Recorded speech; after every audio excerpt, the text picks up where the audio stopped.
All right, who's ready for some football? I hope you are, because in our second demo here, we're going to look at a data set that is one row per college football game, going pretty far back. And we're going to use that to understand whether a team's regular season winning percentage can be used to predict the likelihood that they'll win their postseason game. Very neat opportunity to do some sports analysis. And again, I hope it spurs some more ideas for different ways you could analyze college football games or other sports games as well. So let's get into Excel and do some college football analysis. All right, before we can get into Excel, we need to download the college football data set. And to do that, head over to valuedrivenanalytics.com, go to the analytics training session, and then click on Session 2, Introduction to Excel. I'll go ahead and do that here. Now we're on the session page. I want you to scroll down, and there you'll find several different files from today's session. First, the presentation slides that we went through. We've got those right here. We also have the final personal finance workbook that we just created with our budget. So if you'd like to see the final version of that, you can download that there.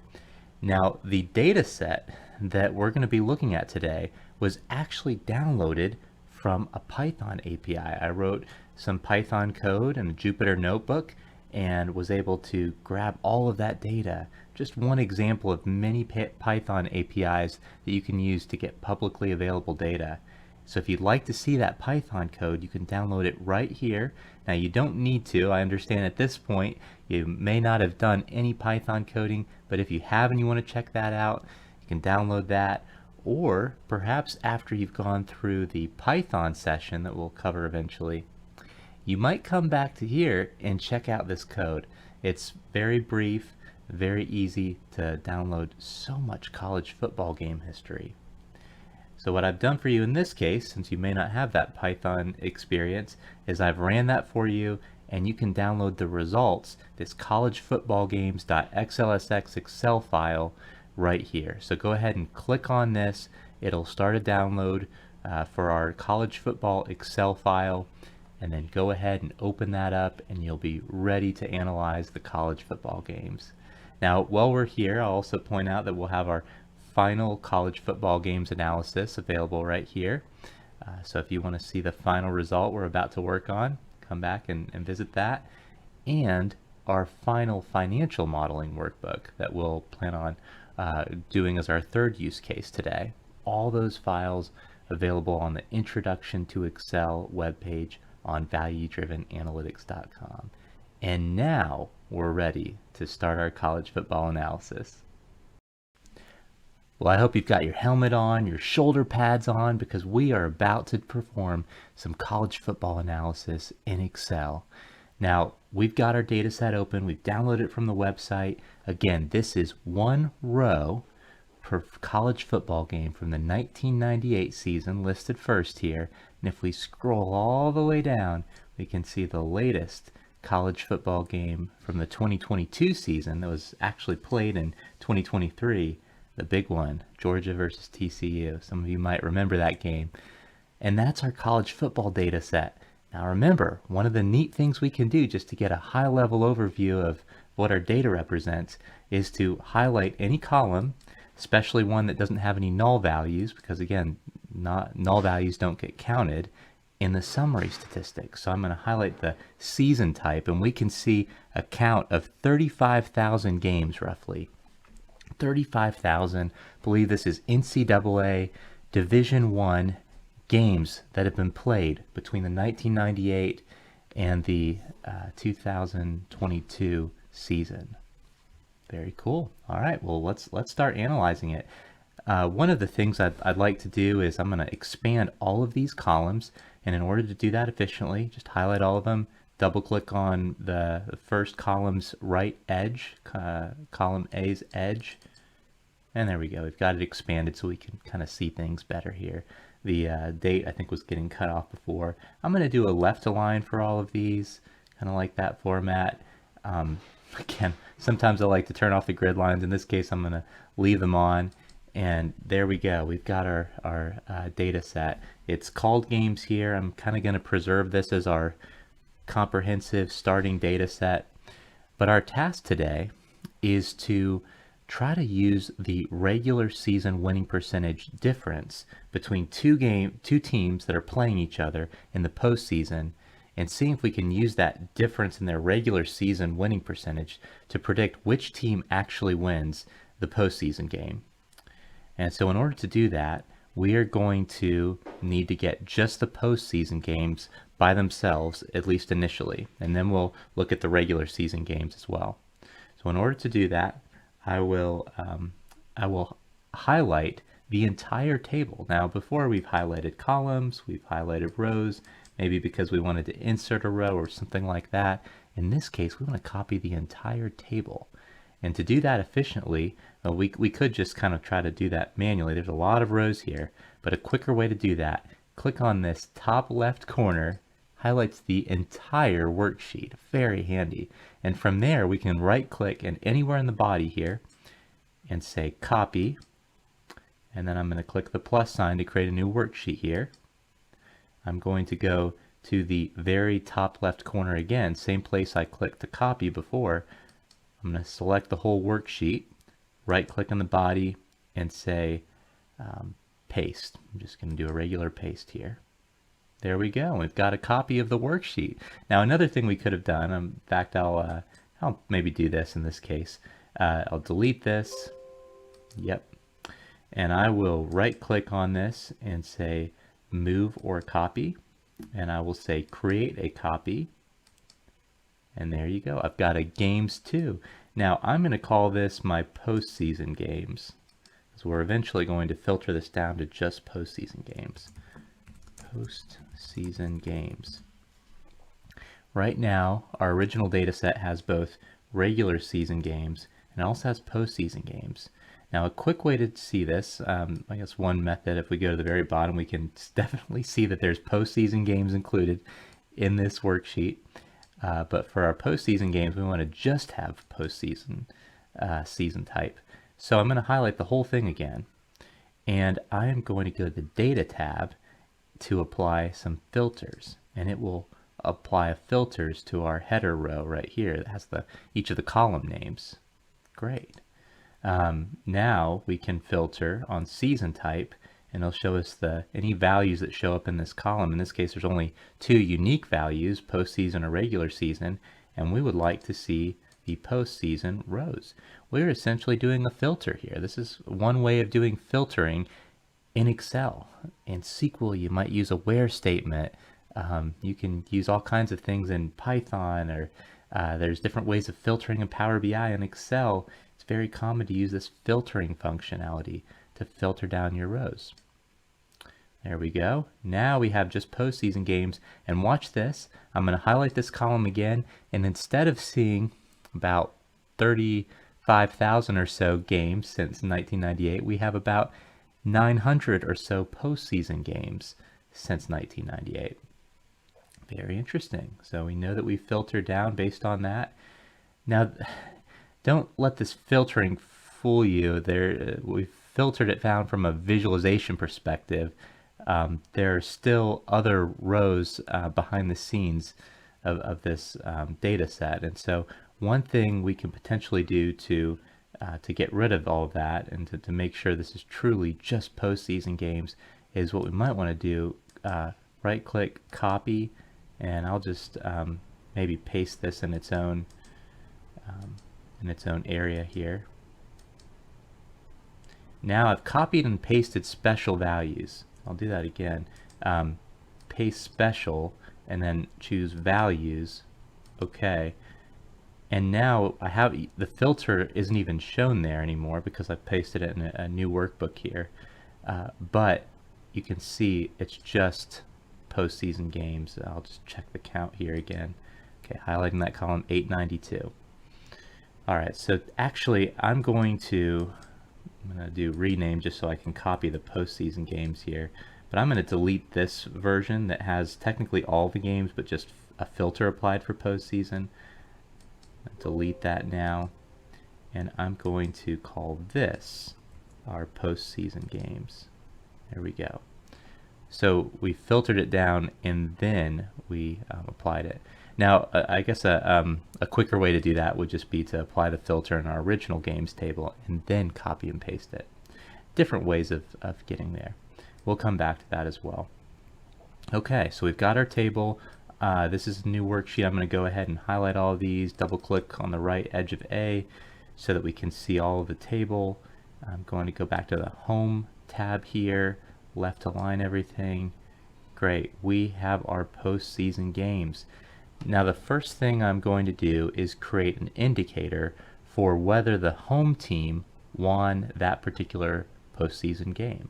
And in order to do that, I'm going to add a new column header here. I'll call it won. Maybe be more specific about it. Home team won. And I'm going to write a formula in this cell J2 right below the home team won. And so in order to do that, I'm going to start off with an equal sign, and I'm going to use another function. We learned about the sum function before in our personal finance use case. This time I'm going to use the if function. Say if the home points are greater than the away points, that is a 1, otherwise a 0. So a function, again, takes in multiple arguments, and for the if statement, you can even see this before we close it off with the closed parentheses, a logical test. The test is whether the home points are greater than the away points, whether this cell is greater than this cell.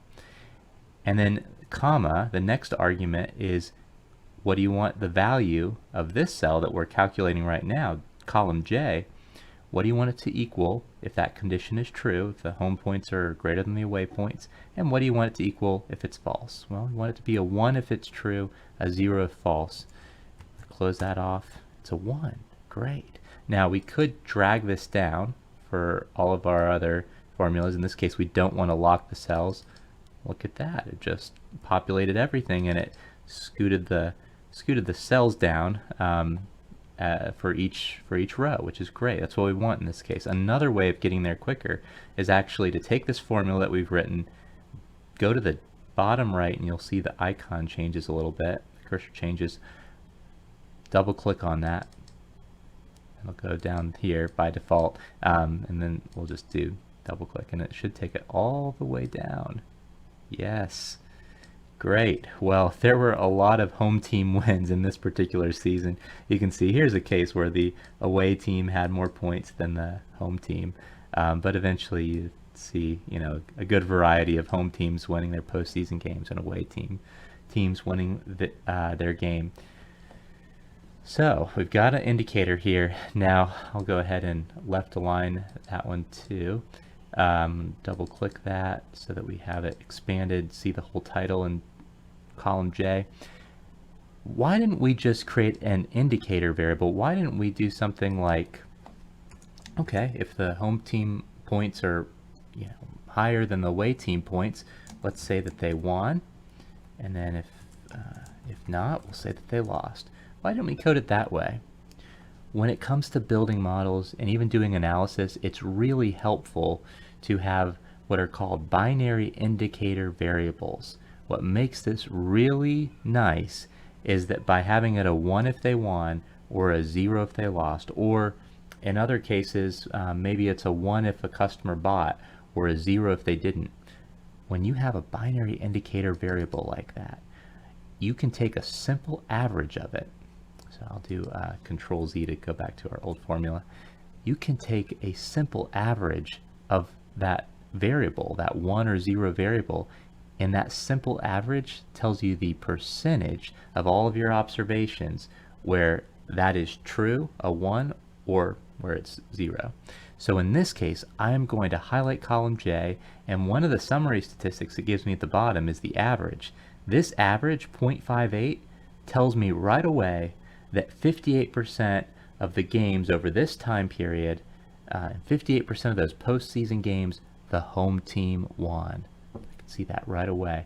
Now, I guess I might start by thinking that maybe it's a 50-50 chance that a home team wins, but generally the better team often gets the home team field advantage, and then sometimes there's an advantage to being the home team. Maybe they have more fans there that are rooting for them. All kinds of things that could lead to that being a little bit higher. So that 58% seems somewhat reasonable to me. I'm trying to apply some sanity checks along the way. And this is a great start. Now, our objective is to look at that home team winning percentage and understand whether the regular season winning percentage had an impact on it. So we need to bring in both the home team's winning percentage for that season and the away team's winning percentage for that season to proceed with our analysis. Now this data set is only postseason games, so we're going to need to go back to our original games data set that has all the games, regular season and postseason. And I'm going to go ahead and highlight the whole thing by clicking on the top left here. I will go to the data tab, filter. I'm going to filter on season type, go to regular season. There we go. Now I'm going to click on the top left corner again, right click in the body, copy, click the plus sign to create a new worksheet. Click in the top left to select the whole worksheet, the new one. Right click, paste special, the values, okay. There we go. We've got all our regular season games. Let's count them up. Okay, about 34,500 or so. Very good. Now we've got our regular season winning percentages. So let's take a look at this. Expand all our columns. Left align. Great. Now here's an interesting thing about the regular season games. When we calculate all of the performance for a team, we could potentially group by the home team, and we might start there and think, yeah, if we just simply calculate the winning percentage among this home team field, then we'll be able to calculate their home team's winnings percentage. Very easy, right?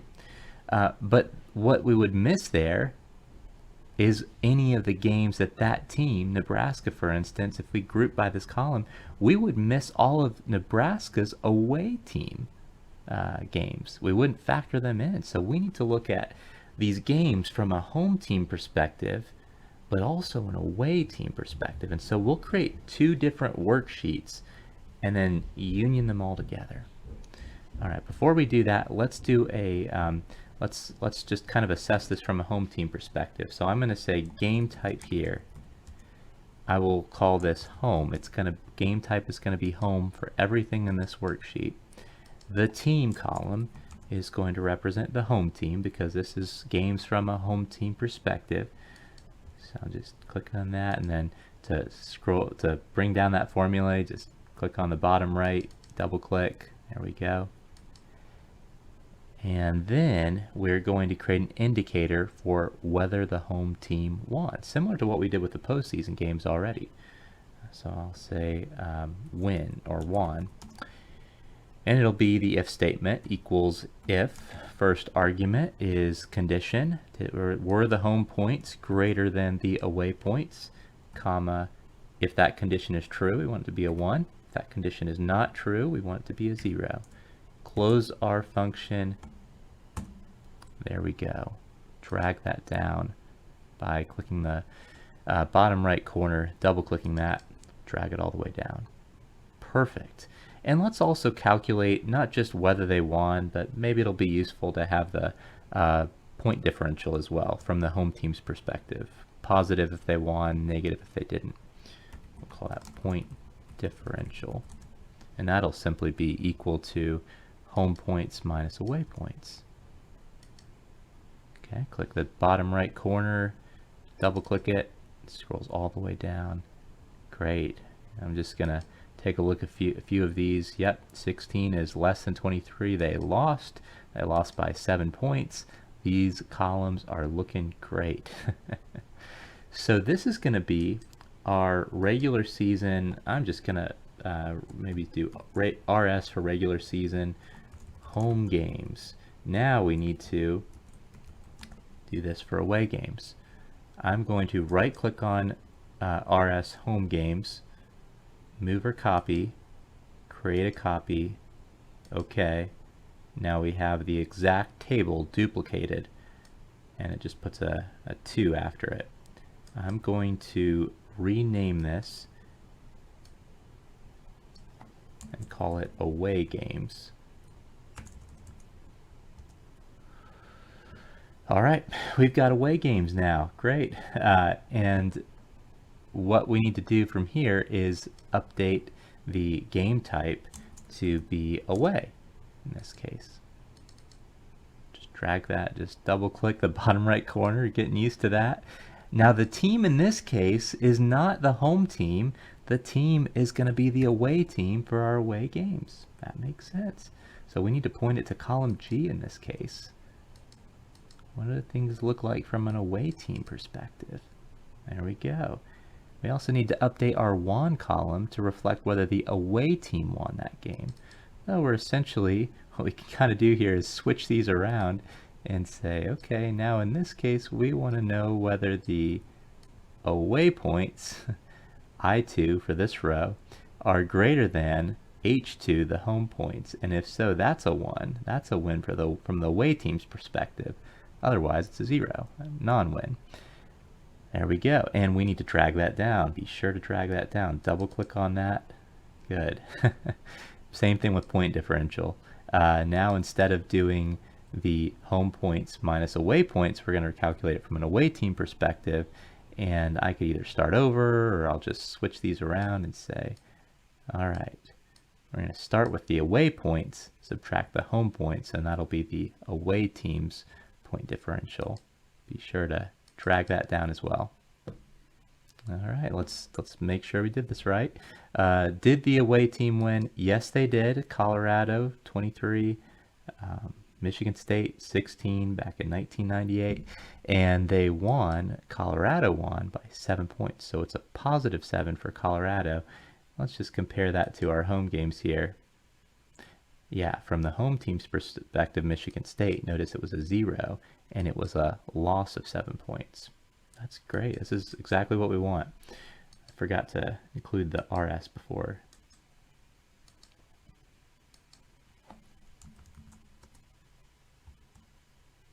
Yeah, good. Now what we need to do before the next step is we need to combine these games. We've got games from the away team's perspective in this worksheet. We've got games from the home team's perspective in the home games worksheet. We need to combine these. I'll just keep these tabs for reference. I'm going to start with just a brand new blank slate and just call this RS games. It'll be the combination of home and away games. So in order to do this, I could have just copied this tab to start with, but I'm going to click in the top left corner, highlight all of the home games, right click, copy, head to our new RS games, total games worksheet, click in the top left corner, right click, paste special, values. There we go. We've got all of our home games over here. Now we need to add the away games. So in order to do that, I'm going to scroll all the way to the bottom. I finally got to the end of that table. Now it's important when you do what we're about to do, which is called a union in SQL. It's called sometimes a concatenation in other languages like Pandas and Python. When we do a union or concatenation, we need to make sure the columns are in exactly the same order. Everything is set up very similarly, and that is exactly the case for this. We made sure we didn't add any columns or anything when we created this away worksheet. All we did was update these last 4 columns. So what that allows me to do, we don't want to copy over the headers. We don't need the headers. We already have the headers when we brought over the home games, but we want to start with the second row, the first row of real data in the away game spreadsheet. I'll highlight that. And what we could do is just kind of scroll down like this. You can see this is going to take some time. If I keep going like this, there's a more efficient way to do it. So after you've even just highlighted a few rows, I've highlighted all the columns that I need From there, to select the rest of the rows in the worksheet, what you can do is use a keyboard shortcut. I'm going to do Control Shift End to hit all of those in that order all at the same time, and then let go of the key. And look at that, it's automatically selected everything all the way to the bottom, all 34,500 or so records. And now I can right click, say copy, and I'll come over to RS Games. I went to the very bottom of the worksheet, and now I can say right click in the first kind of top left where I want this new data I've just copied to go. I'll just say paste special values. When I paste special values, I remove any formulas that I did before. So if you want those formulas to stay, be careful, because sometimes they can get corrupted when you do certain types of copy operations. Most of the time they're probably okay. But if you want to remove any of those formulas, essentially you're going from formulas to hard coding, which is sometimes not good. I know we don't like to hard code in a lot of cases, but in other cases it can prevent linking issues when you copy data to like a brand new worksheet. Just keep an eye on how your formulas change when you do copy and paste formulas to make sure everything's fine. In this case, we're going to copy paste special values, and there we go. We've got the home games and the away games all together in one perspective. This is in one table. That's great. Now these fields, especially home team, away team, conference, I don't think we're going to need these anymore from this total games perspective. So I'm going to delete those by highlighting the cells, right clicking, saying delete. Now start date, somewhere along the line, start date turned to a number. Sometimes Excel formats a date as a number of days since a particular day, and you can change that by highlighting the entire cell. You could do it cell by cell, but a more efficient way would be to highlight the column, right click, format cells, and tell it that this is a date. It should be formatted as a date, and you can tell it the way you want that date to show up, the format, whether you want it to use dashes or slashes or whatnot, and we'll say okay. There you go. We have the start date formatted as an actual date. Great. Well, this is looking like a good comprehensive game table. Now the next thing we need to do, this is a very granular table. It has now it has about 70,000 rows because it has games from both the home team's perspective and the away team's perspective. We need to now group by the team field, and now that we've done that in this comprehensive away and home team game data set, when we group by team, we'll have all of that team's history for that season represented. But before we even aggregate, we're going to need to create another field here that is the team season combination. Initially, I would think, well, I need to group by team and then bring that into our postseason games.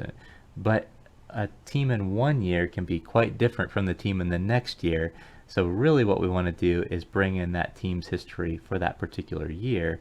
So we're going to create a field in Excel. Oftentimes you have to kind of create a field that is the combination of all the fields that you want to join on. And in this case, we want to join on not just team, but also the season as well.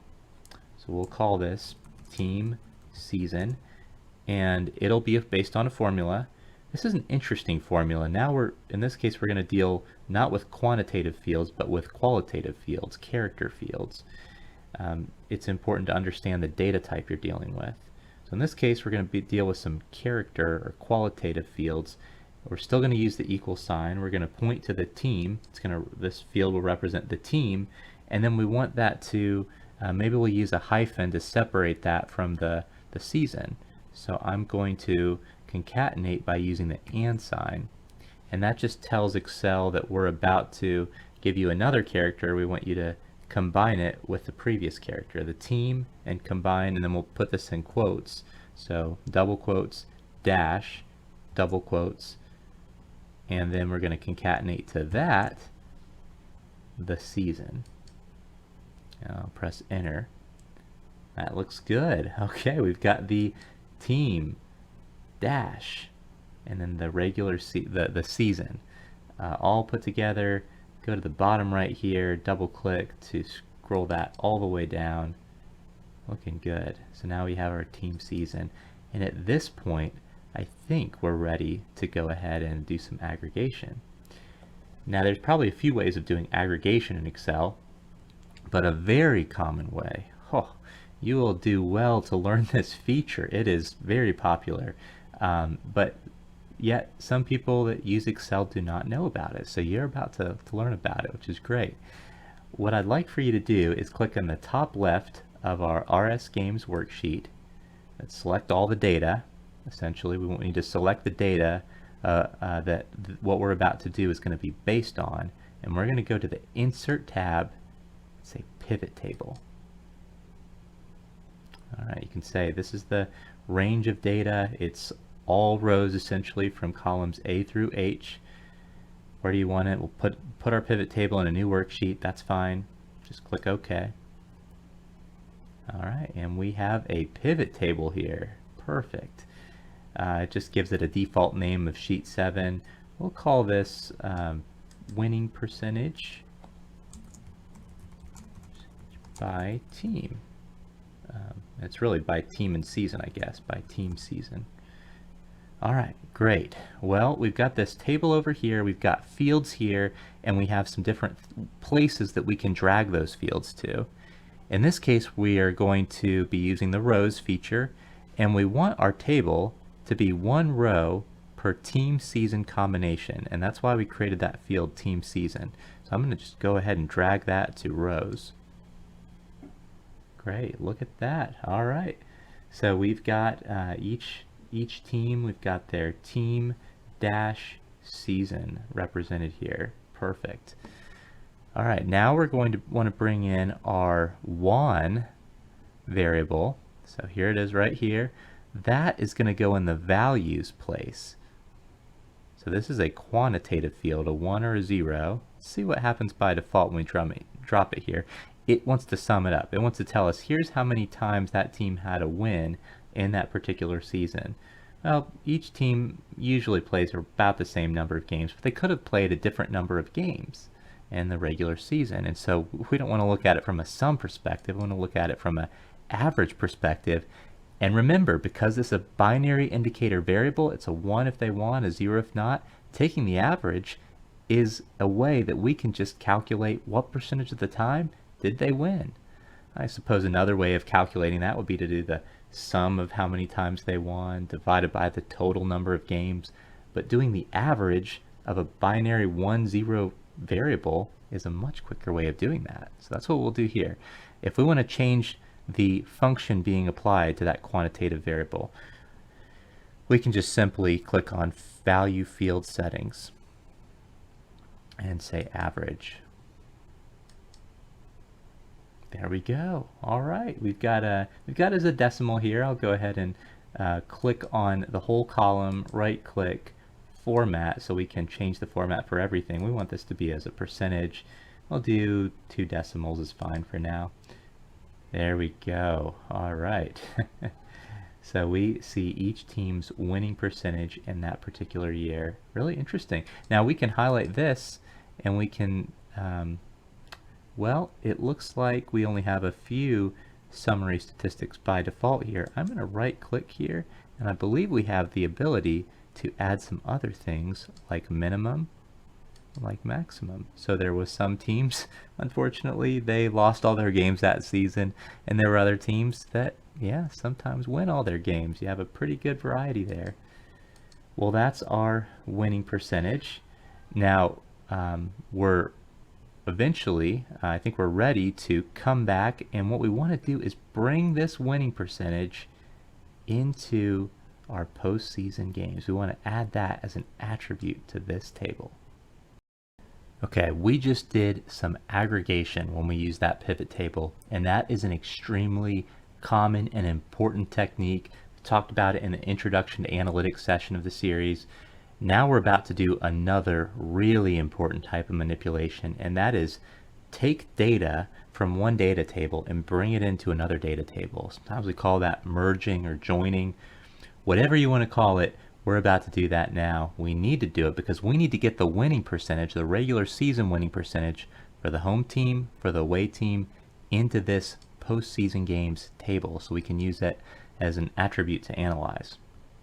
Now, in order to, whether you're dealing with SQL or Python or Excel, you've got to tell the system what to join the two tables on.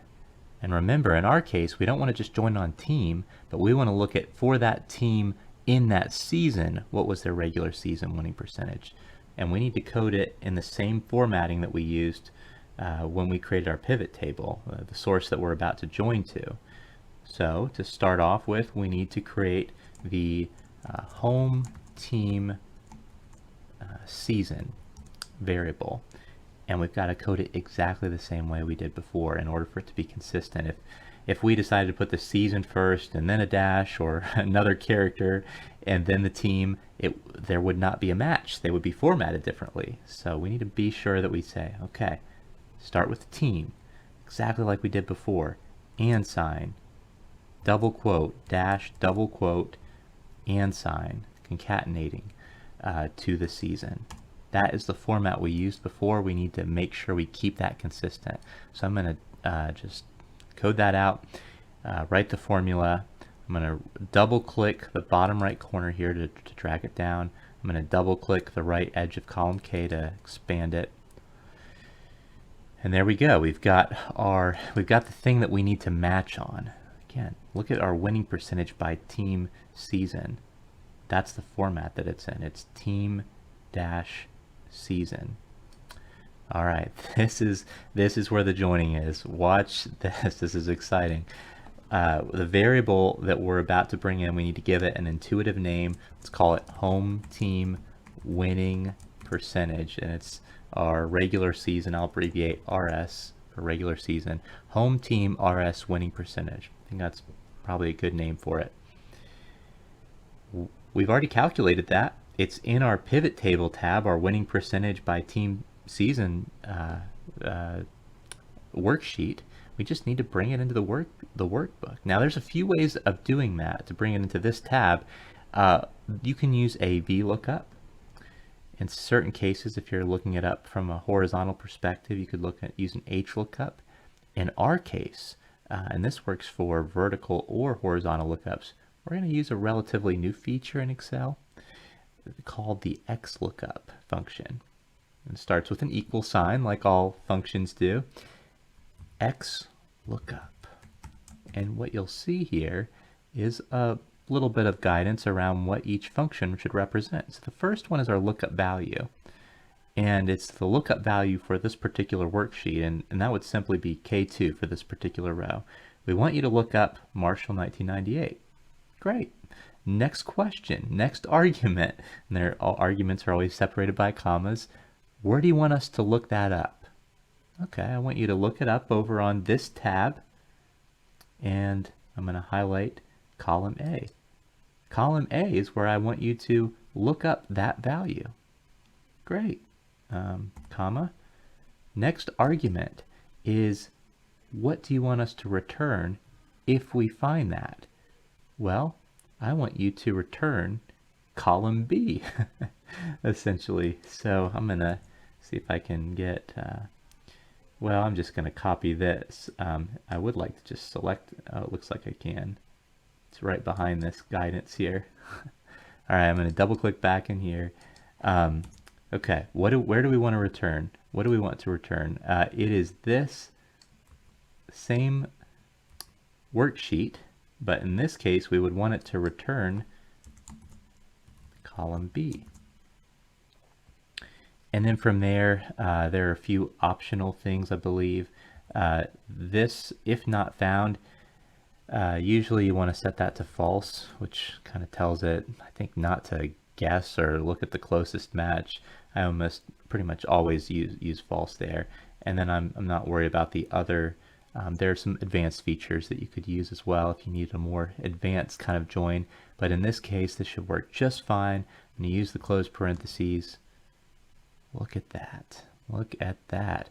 Home team is Marshall, and it's 1998, and it returns 0.90, which would be about a 91% winning percentage for Marshall in 1998. Now let's test this. Make sure it worked. I'm going to grab this value, Marshall 1998, and go back to the winning percentage by team season where we looked it up. Again, we returned column B, which has our winning percentage for that team season combination. I'll do Control F. This is a neat feature where you can look for a particular value. And then we'll type that in here, Marshall 1998. I'll say find next. It found it. And look at that. The winning percentage is about 91%. So our Xlookup function absolutely worked. Great to see that. Go back to our post-season games, and I'm going to drag that formula all the way down. Look at that. Great. Looks good. Now let's do the same thing but from the away team's perspective. Since we're going to do roughly the same thing, it's a great copy-paste use case.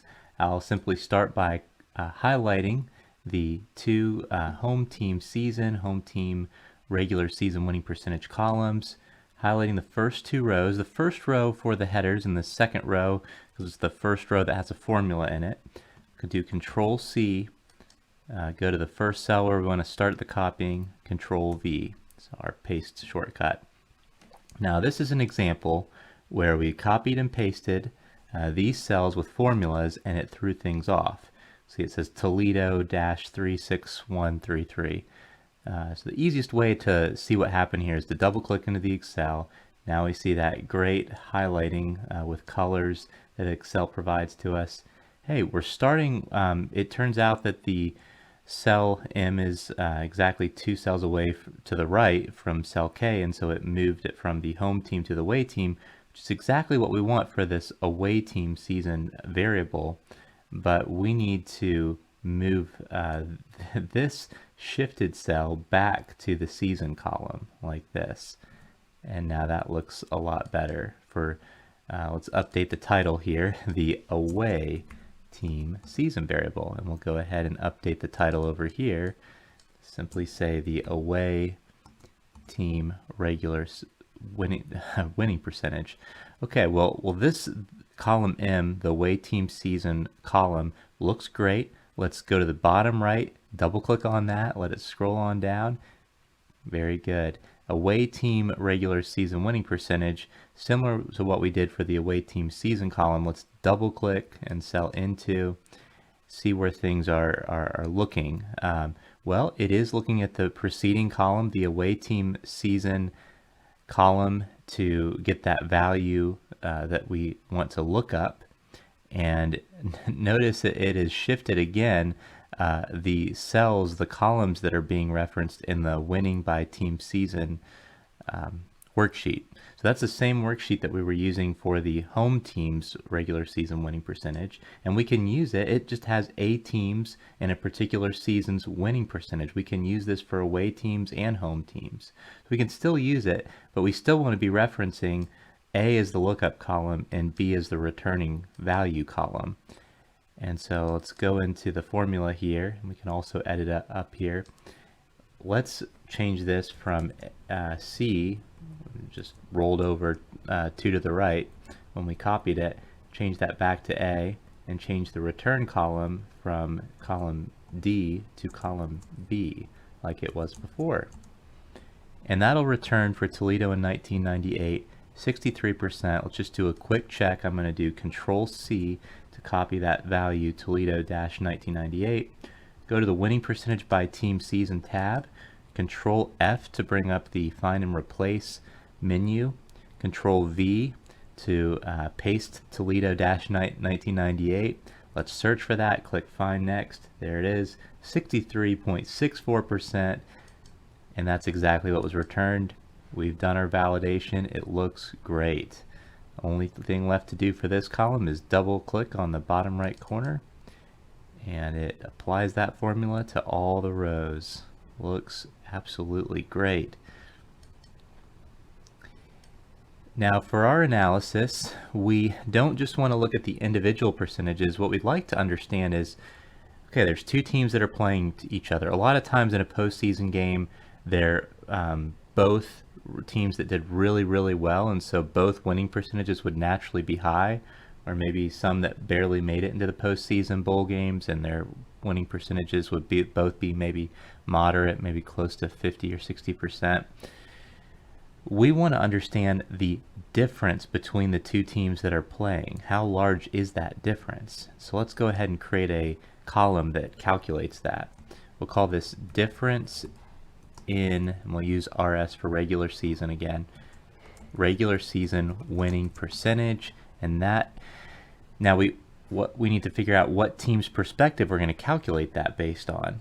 Remember, our home team won variable is calculated based on whether the home team won. From the home team's perspective, is it a 1 or is it a 0? Is it a win or a loss? So we should do the same thing here. So we'll start with it being the home team's regular season winning percentage, and subtract from that the away team's regular season winning percentage. In this case, the home team's regular season winning percentage was 27% higher, 27 raw percentage points higher than the away team's regular season winning percentage. And so it's positive. And we'll double click the bottom right corner here to scroll that down. Here's a case where the away team's winning percentage was higher than the home team's winning percentage. And so it's a negative from the home team's perspective. All right, well, this is good. Now, what we'd potentially do next is we need to do some kind of aggregation and say, in general, when this difference in regular season winning percentage is high or low, how does that impact the rate of the home team winning? But if we were to simply group by this column, it's a very granular column. 27.27 is going to be seen as different than, say, 28% if we had one like that. Those would be seen as distinct values, no aggregation there. We need to do some grouping so that we have more than just 1 or 2 games included in a specific raw percentage. We cannot do our analysis this granular of a level. And so we'll create a probably same category, same name, but let's call it category. We're gonna do some grouping here, and we'll do that grouping with an if statement. I'm going to start similar to our other functions with equals, and then we're using the if function. This is the same function we used to define whether the home team won or not, but this time it's going to be a little bit more complex. We're going to do what's called nesting. So it starts out with a regular if function, and we'll say if this difference in regular season winning percentage is greater than, let's say, 0.25, which would be 25%. Even though this shows as 27.27 behind the scenes, if we were to convert this to a decimal format, for instance, we'd see that actually represents 0.2727. So greater than 0.25. If that's true, we're going to say it's a greater than 25% difference in winning percentage. Okay, so in this case, instead of returning a number like 1 or 0 like we did for the home team won variable, we're going to actually return a text label. And then that would be the argument. So remember how an if statement works. There's a test. Is this cell O2 greater than 0.25? And if it is, we'll return a text value in this case, because it's in quotes, greater than 25% difference in winning percentage. And let's say, we could do, if that's not the case, well, then it's less than 25% difference in winning percentage. But in this case, I'd like to have, what that would do is just return 2 possible values. I'd like to maybe group it by 3 or 4 different categories so we can kind of see if there's a consistent trend as we go higher or lower in the difference in regular season winning percentage. Does that make the home team more or less likely to win? And is there a consistent trend there? And so I'd like to have some more potential categories In order to do that, we're going to nest if statements. What that looks like, we could have actually done that for the return true value, but in this case we say if this cell is greater than 0.25, return this value.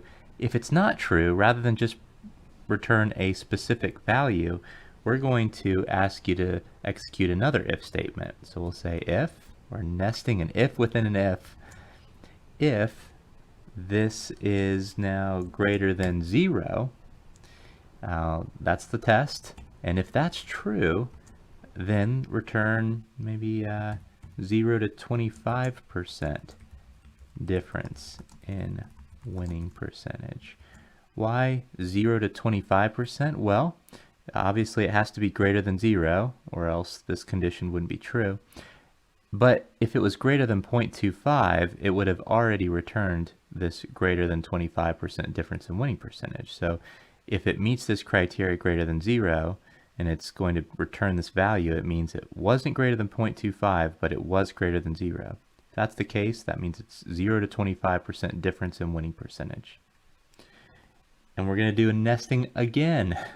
Do another comma, and for the value if false argument, for this nested if statement, we're going to nest another if statement.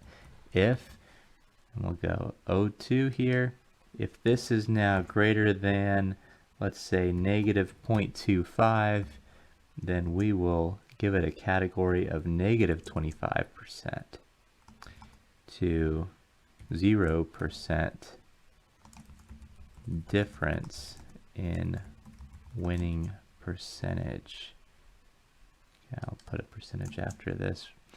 Now, for our last argument, we'll say anything that hasn't been found to be true in any of the criteria so far. It's not greater than 0.25, it's not greater than 0, it's not greater than negative 0.25, and in other words, it's less than negative 0.25.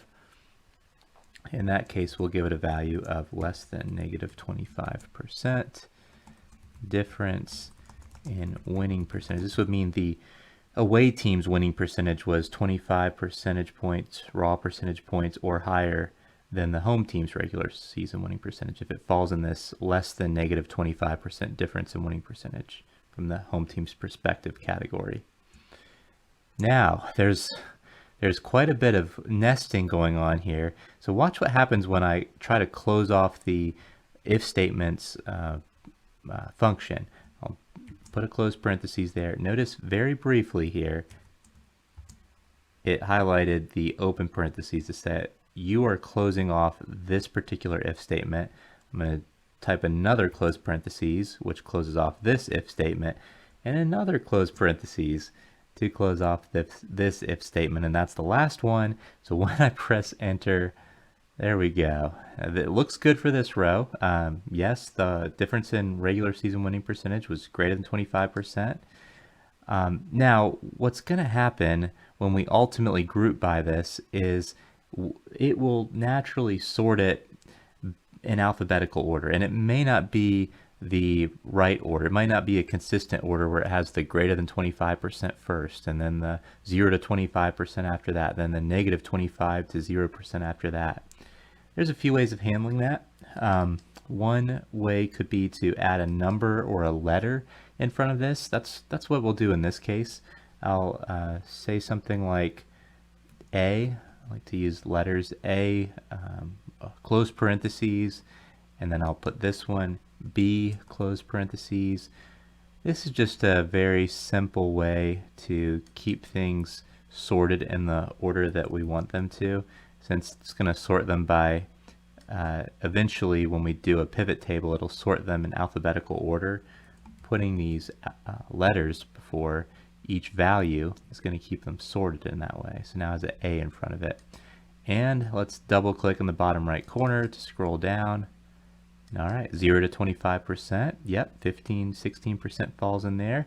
All right, our negative 17% falls into the negative 20%, 5% to 0% category. Let's see. Oh, here's one that's negative 33%. There's an example of column D. It looks good from a sanity check perspective. And this is great. We are ready to build a pivot table now. We're ready to do some aggregation. And again, in Excel, very popular way to do aggregation is to use a pivot table. Because right now, we're looking at 900 different rows. Now, we could go line by line.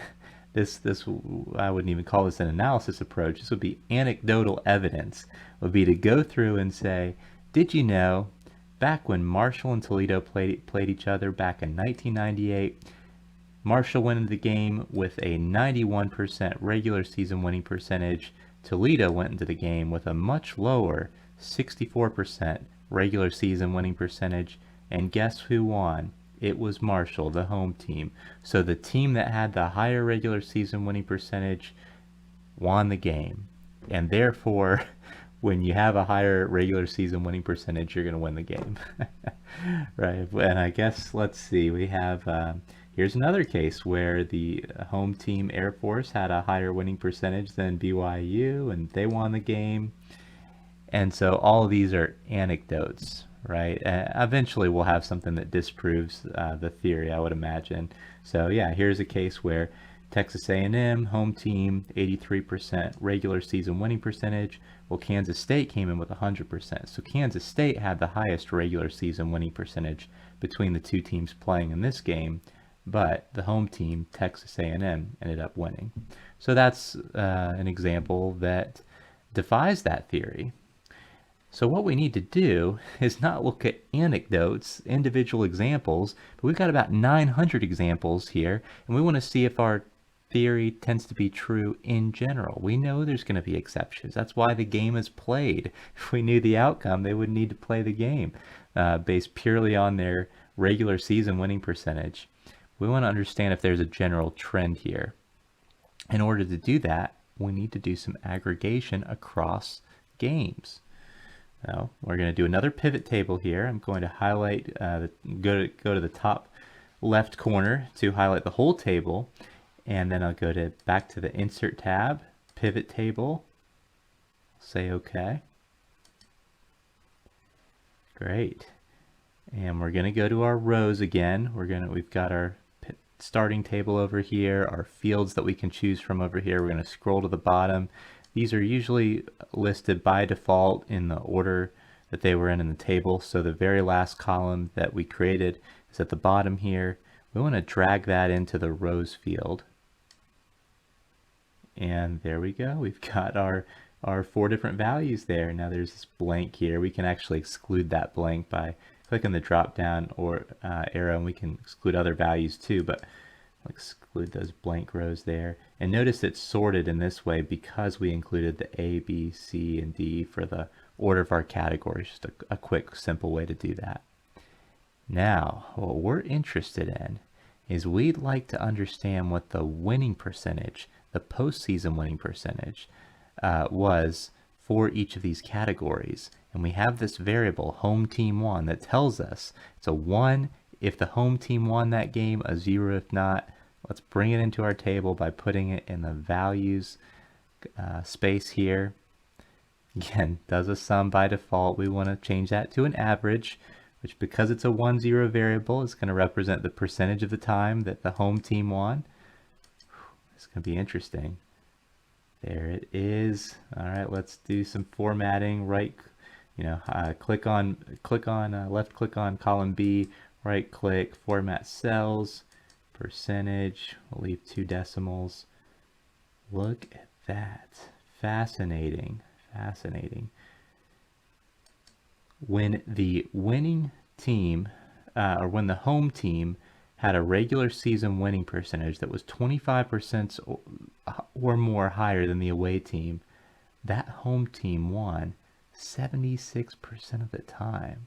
Wow, that's pretty high compared to what you'd expect for a typical postseason game, especially. And then if the home team's winning percentage in the regular season was 0 to 25% in raw terms higher than the away team, the home team winning percentage was 64%, which is still somewhat high. It makes sense that wouldn't be quite as high as the greater than 25% difference because it's not as large of a regular season difference. So it kind of goes along with our theory. And then if you look at the cases where the home team's regular season winning percentage was between 25% to 0%, lower than the away team's winning percentage, the home team still won more often than the away team. The home team won 53% of the time, even though they had a worse regular season winning percentage than the away team. That's kind of interesting. Maybe it speaks to their home team advantage. Maybe that home team advantage was driven by not their raw record, but perhaps there was some strength of schedule built into that as well. And it's true enough, they ended up winning a little bit more than average. And this is a very small difference between the two. I doubt it would be statistically significant, but we could do probably a difference in proportion test to assess that if we wanted to. But if the home team's regular season winning percentage was less than 25% of what the away team's was, the home team still wins 52.5% of those games. Fascinating. So in every category, the home team wins more, but you can see if we found that the home team, their winning percentage was more than 25% of the away team, they have an extremely high opportunity to win. Very interesting. Now, anytime you look at a percentage like this, it's also good to factor in how much volume there are of those circumstances. How often do two teams actually play each other and their regular season winning percentage was more than 25% different? Usually in the postseason you'd think similar teams are being paired up. So maybe this is driven by a low volume situation. Let's assess that. So one way we can do that, we just need to count any field that would never be null. So I think season's probably a good one to bring in here. It's going to sum the season by default, which is interesting. Let's go back to our tab. Oh, season is season's a year, so that doesn't really have any intuitive meaning. Let's go to the drop down next to sum of season, and value field settings, we're going to change that to a count. There we go, and we should format this not as a percent, but format it as a number. So we'll get rid of the decimals. Okay, good. We can see that the 76% is actually only driven by 29 examples. Or only 29 examples since 1998 in the postseason, two teams playing each other, and their difference in winning percentage was more than 25% different. And that makes sense. Again, that's probably how postseason games get created, is they're trying to match teams with a similar performance in the regular season. Similarly, on the other side of things, it's very rare that scenario comes up. Plenty of cases here. So when I look at this, I'm a little concerned that it's interesting that these really extreme cases, there's a really high percentage chance of winning, but that's not a lot of volume. And so what I might do, just lots of different approaches here, but what I might do is go back to the postseason games tab, and I might update these categories to do something like maybe we lower that threshold so we have a few more games included in our top category. So if I lower this to say, well, let me know if the difference is more than 20%, and then I'll reduce this down to greater than 20%, and that would mean that this represents 0 to 20% now, and we'll make this, we'll say if it's greater than negative 0.20 as well, which will change this to a negative 20 to 0%, and this would be less than negative 20%. Alright, now we need to make sure we apply that to everything by now double clicking in the bottom right corner. Expand this. Okay, all cells are updated. Now if I go back here, nothing changed in the pivot table. This is important. You need to refresh your pivot table afterwards. So you can just simply right click anywhere in the pivot table, click refresh. think it's because I have this filter here. Yep, before it was filtered on just those values. Let's deselect all, and we'll deselect the blank again. Okay. Very good. Well, our volume didn't really change too much, but we have a little bit more volume in our extreme cases here. So we have 54 in our greater than 20, 49 in our less than 20, and you can see that that brought down the the home team's winning percentage here, and it actually brought down, I believe, the negative 20. So maybe some of that 52%, it was just below the category above. The less than 25% category was negative 25% category was right in line with the negative 25% to 0% category, 53 versus 52. Well, now it's got a little bit more volume included in the categories. It's, it's still somewhat low volume. I'm just gonna go and do this one more time. Let's change this to a 15% threshold instead of the 20%. 0.15, 15, and then negative 0.15, negative 15%. There you go. Make sure you double click the lower right corner, update that, and nothing changed until we right click on the pivot table, click refresh. Okay. Oh, I did not update this. There we go. Drag that down again. Right click, refresh again. We run into the same issue we did before. Just select all and then deselect the blank.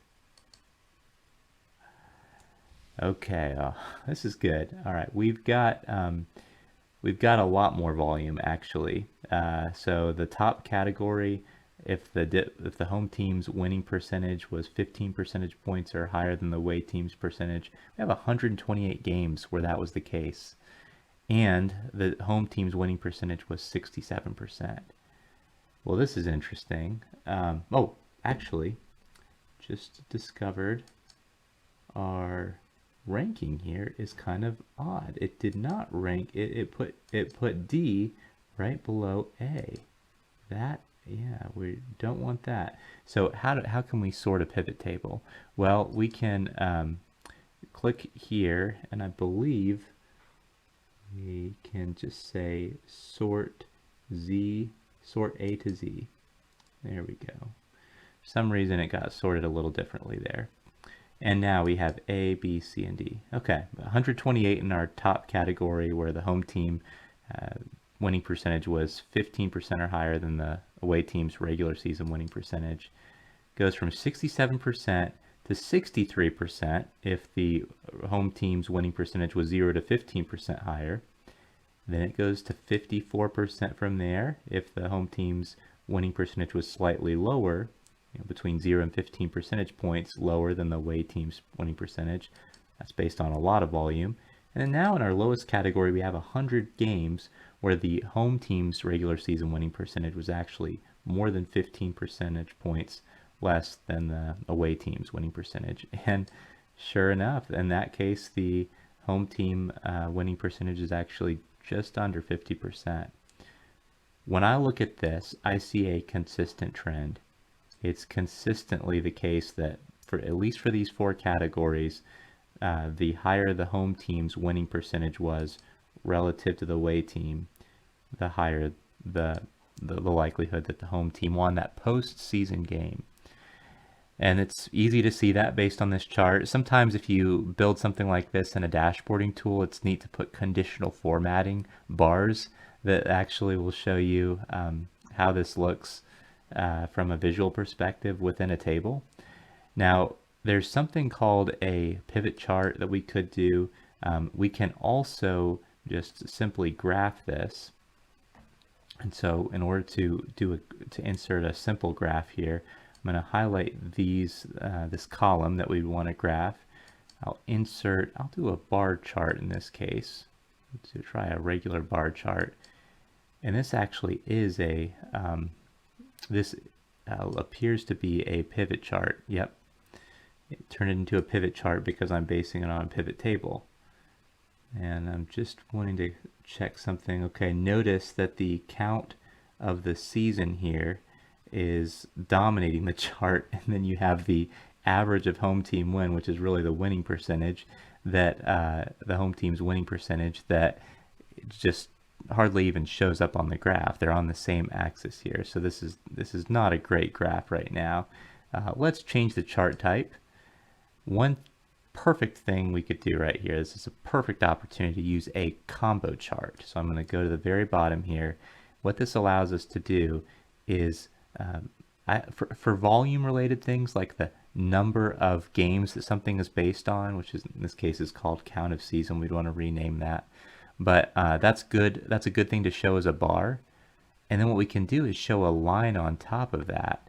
And a line's really good for showing a percentage over time or across groups. Now, again, you can even see in this preview here, the average of the home team winning, the home team's winning percentage just gets washed out by the scale of the number of games, the count of the season variable. So what we can do is mark secondary axis on one or the other, doesn't really matter which one. And now there will be two different axes. Let's just take a look at what this looks like. Whew, that's a lot better.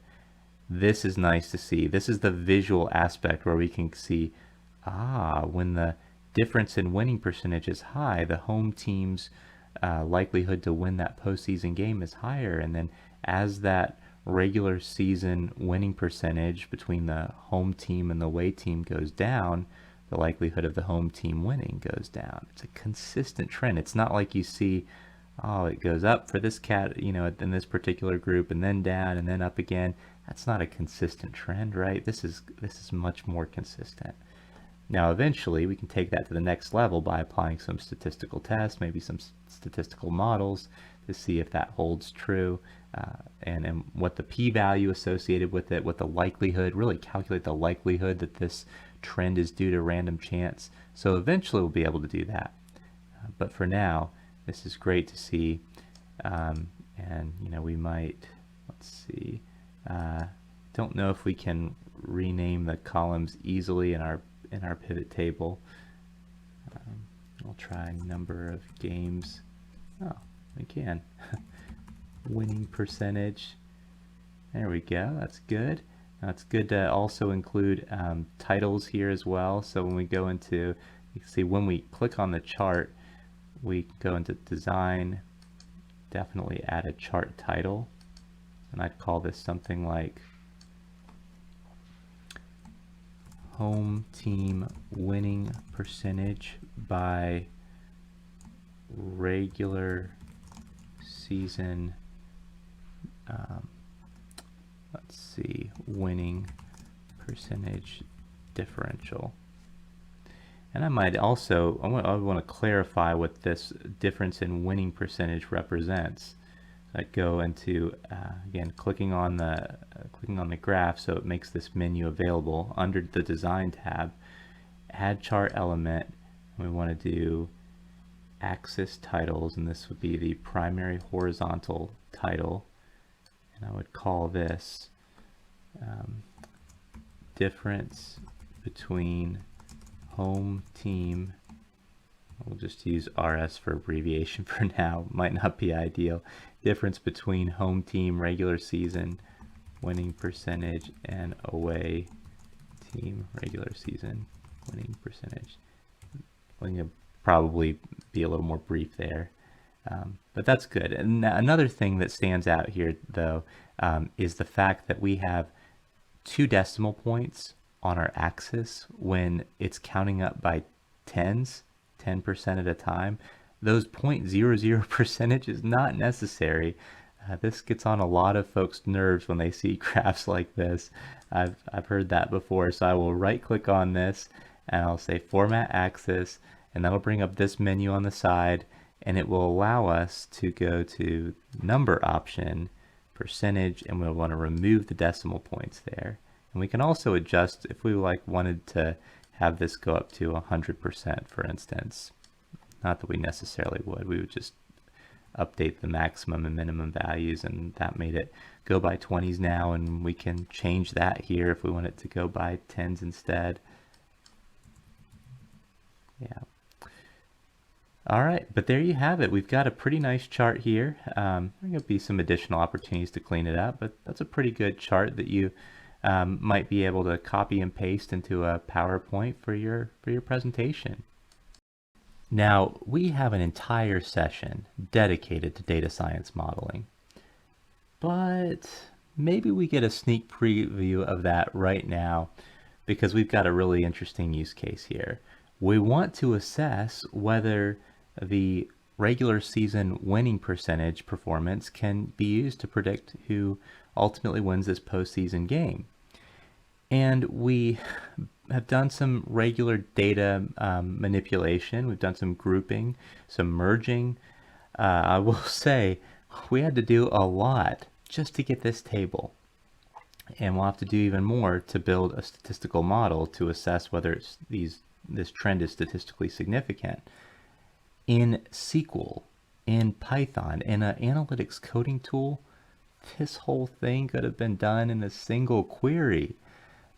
And that's just an example of how you can really take your efficiency to the next level if you're using primarily Excel today, and you take that leap to learn something like SQL or Python. So I hope you'll watch our videos on SQL and Python to do just that.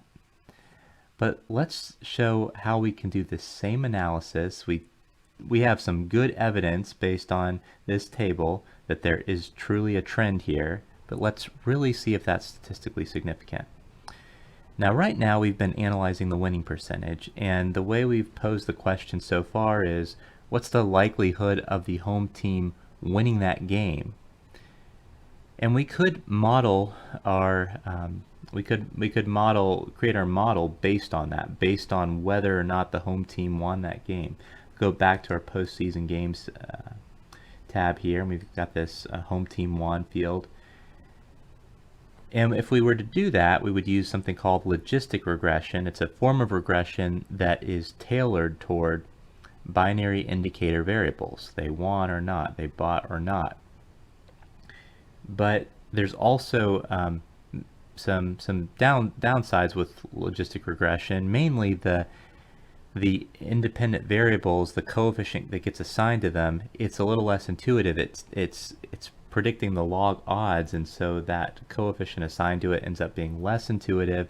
And in some cases, you can actually build a model on a binary indicator variable and use the more simple linear regression for it. And you might do that to get a more interpretable coefficient. That's especially okay or not as bad, I would say, compared to using logistic regression for a binary indicator variable. If it's close to about a 50% ratio, 50% being 1, 50% being 0, it's not as bad to use linear regression in that scenario. You still ideally use logistic regression, but it's not as big of an issue. Now, if you're dealing with a 1, 0 variable, and it's the case that maybe it's a fraud use case, and 99% of the time it's a 0, and 1% of the time it's a 1, you really need to use logistic regression in that case. You don't want to use linear regression. Don't even consider it in a situation like that. Just sign up some quick tools or quick rules for you when you're faced with a situation like that.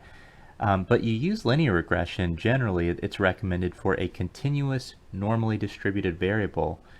And actually we could easily get a variable that is continuous and probably normally distributed as well by, instead of looking at whether the home team won or not, looking at what the point differential was between the home team and the away team in that postseason game. All right, so let's try that. I'll just go ahead and insert a new column. I don't think we've done this yet, insert a new column, but it works the same way as inserting a row. You just highlight the column that you want to insert that column before, right click, say insert, and we have a new column, and we'll call it home team point differential. And it will be equal to the home points minus away points. Easy enough. There we go. So all of these games were won, and so it's positive. Here's a game where the home team lost by 7 points, and so it's -7. Looks good. Now this is going to be more likely to be normally distributed. It's a continuous variable. It's not just a 1 or 0. So this is a pretty good use case for regression, for linear regression. And so we'll use that as our target variable in the model. And what we'll do is see if we can predict what the home team point differential is, if it's negative, if it's positive, with our difference in regular season winning percentage variable. We'll see if there's a correlation between these two, and if it's statistically significant or not. Now another neat thing about looking at the home team point differential versus the home team won variable is this has more information. If a home team really blew it out of the water like they did in this game, beat the away team by a lot of points, then it's going to count for more than if they just barely squeaked by 2-point win here. This will count for more than a 2-point win. A 2-point win will basically be considered close to a tie compared to this 27-point win, and vice versa. So there's more information captured in a variable like home team point differential. And that may or may not be a good thing. I think in general that's probably good to have that more information. In some cases you could have some extreme outliers that talk about how to handle that again in our data science training eventually. But maybe you have a case where a team won by close to 100 points and that game is just going to count a lot when we look at the relationship, and we may not want that to be the case. We may say, oh, that outlier is really driving our results more than we'd like it to. And when you just look at it from a 1-0 perspective, close to 100-point win is considered a 1. Close to 100-point loss is considered a 0. It's considered the same as a 10-point loss. So it automatically kind of caps the impact of outliers when you look at it from an indicator variable perspective. So there's some pros and cons there. It really comes down to what you're trying to measure. Okay, well, we want to build a model in Excel. Now by default, I don't think the regression option is available, although there could be some formulas for regression for calculating certain coefficients. But what we want to do is use a very easy to use regression function and regression option. And the way to do that is to turn on the analysis toolpack. That's the first thing we need to do. So let's go to the file menu up here, then go to options. It's going to bring up this menu. Or actually you may not be able to see the menu on my screen, but what you should see is a menu pops up, and I want you to click add-ins next. And then you should see something, perhaps if you don't already have it, if you already have it installed, it should have a section that says active application add-ins, and it will say analysis toolpack below that. If that's the case, you should already be set up. But if it's not, look under inactive application add-ins and go ahead and activate analysis toolpack. All right, so we've got it activated here. What I'm going to do on my postseason games tab, we're going to go to the data tab, and then we're going to click on data analysis. This will only be available once you've activated the analysis toolpack in Excel. Click on that. All right, we've got quite a few options here. The one we want is regression. I'll just click OK there. And it's going to ask for our input Y range and our input X range. So the Y range, this is sometimes called the dependent variable or the target variable. Our target variable, what we're trying to predict or explain in this case, is the home team point differential. So we can simply highlight column K for that. And then our X range is going to be the variables that are input variables. our predictor variables. And that, we only have one in this simple example, and that'll be the difference in regular season winning percentage. Great.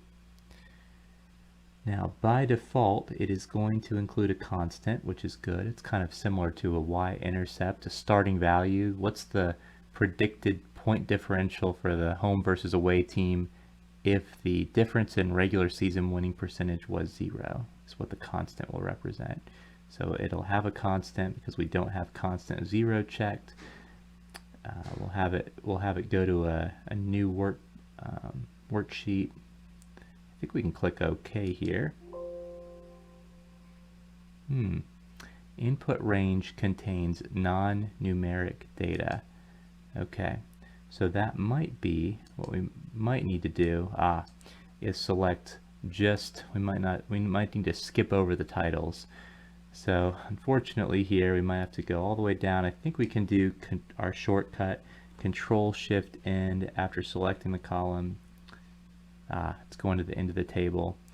Just update this to be only K. Alright, let's do that again. Highlight all of this. We'll go to column K here. I'm just going to scroll all the way down in this case. You know, you could also kind of figure out how many, scroll to the bottom outside of this, see how many rows there are and populate there. Lots of ways of getting there. But there's our K 2 through 892, and then we'll do the same thing, copy that same kind of text and just update it to be column P, since we know that's where our input variable is. That's where our regular season point differential is. Oh man, it's kind of, maybe I'll just start by doing the same thing here. I'll just highlight it, row 2 through 892, column P. Okay, now I should also mention that I believe Excel and most other platforms like SAS and R and Python, depending on the algorithm you're using, most of them will not run if you have any null target values or any null input variables. It just won't run, and so you have to handle missing values. In this case, I don't think we'll have any missing values. We'll see, but we'll talk more about different ways of handling that in our data science modeling session. Click OK here. All right, we've got a new worksheet. That's a good sign. And there's our regression output. It's kind of standard regression output. We'll see something very similar in Python from a regression output perspective, at least when we use the stats models package. A few things that I will highlight here. We'll talk more about this in our data science training session. First thing is our R-squared value, which is quite low. This is the percentage of variation in the point differential from game to game that can be explained by our model. It's telling us that only about 1.5% of the variation in terms of why one team wins by 50 and another time the home team wins by or loses by 25, let's say. Only about 1.5% of that can be explained by our model. There's a lot of variance, and that's why the game is played. There's other factors too, and this will relate to one of your homework assignments. But I'm going to come down here now and look at the individual variables. The first one is the intercept, and the intercept in a regression model represents what would we predict the point differential to be. The target variable in this case is the point differential, the home team's point differential above the away team in the postseason game. What do we think that would be if all the other input variables in our model, in this case it's just the regular season home team winning percentage versus the away team percentage, if that were 0, if all the input variables were 0, again, in this case there's only one, if the home team's regular season winning percentage was the exact same as the away team's regular season winning percentage, if that were the case, on average, what would we predict the home team's point differential would be above the away team. And this tells us, this is very intuitive, 2.85 points on average. So you could call that the home field advantage, which is kind of a unique situation when it comes to postseason games. It's not necessarily being played at that team's stadium, but perhaps it represents the extent of at which, like, why that team was designated the home team versus the away team. So there's something else about their past performance that causes that home team to do better than the away team, and maybe there is somewhat of a home field advantage or closer to that area than the away team. So that tells us on average the home team is generally going to score 2.85 points more. If you take out, if they had this, the two teams had the same regular season winning percentage, but then if they did have a difference, what this essentially would say is if the difference in an extreme case, let's say, was negative 100%. So the home team for some reason won 0% of their games, the away team won 100% of their games. That'll be a negative 100% regular season winning percentage difference from the home team's perspective. Well, you take that would be a negative 1, the negative 100% corresponds to a negative 1 value. You take that negative 1, multiply it by 16, that would be negative 16 points that we expect because of that large of a difference in regular season winning percentage. But it is the home team, so they'd still get this 2.85 points that we expect because they're the home team. We'd add those together and come out to maybe close to negative 13, negative 14 points differential expected for the home team. We'd expect them to lose going into that game by 13 or 14 points on average, just based on this simple model. On the other hand, if the home team had 100% regular season winning percentage and the away team's regular season winning percentage was 0%, again, the most extreme case, that'd be a difference of 100%, really a difference of 1 from an Excel perspective. So 1 times this coefficient 16 would say, okay, because of that regular season winning percentage differential, we expect a 16-point lead for the home team. And because they're the home team in general, we're going to add to that this 2.85. So by the time we do that, we're looking at, maybe 19 to 20 point advantage. We expect the home team to win by 19 or 20 points in that extreme situation when the home team did much better than the away team. And it's a very simple model, but hopefully that gives you a really high level overview of what you can do with regression. Now, all right, one more thing that I should do before we move on. The whole point of building this regression model was not just to assess what the overall impact is, but this does a nice job of summarizing that, what the impact of these things are, being the home team, that regular season winning percentage differential is on average. But then we also have this p-value, and this is a really low number. It's showing scientific notation here, which is like 0.00056001. So a very small number, and even the p-value on says x variable 1 here. We know that that represents the regular season winning percentage differential. Even that one is a really small number. What this represents is the likelihood that this coefficient was generated due to random chance, that there actually isn't a relationship there. And the likelihood of that being the case in this case is like 0.0001.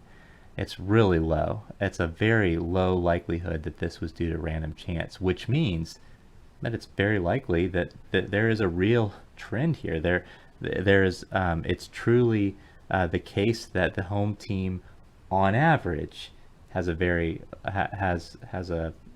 higher likelihood of winning than the away team, and that the team that had the better regular season winning percentage has an advantage as well, that there's a relationship there between their regular season winning percentage differential and the team that wins the postseason game. But bringing it back, so we're very confident that those trends are true on average because of this low p-value. But bringing it back to the R squared, which talks about the overall predictive power of the model, Yes, these trends were very confident that they're true on average, but when it comes to predicting an individual game, even these two variables, they can only explain 98.5% of the variation. They can only explain 1.5% of the variation. There's still 98.5% of the variation that is left unexplained.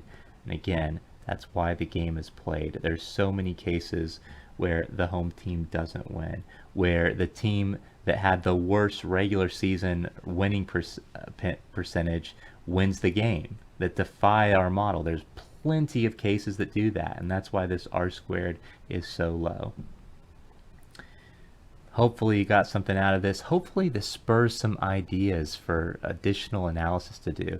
This is just one way you can take this data set. There's all kinds of other statistics and analysis and modeling to be done on a college football data set like this.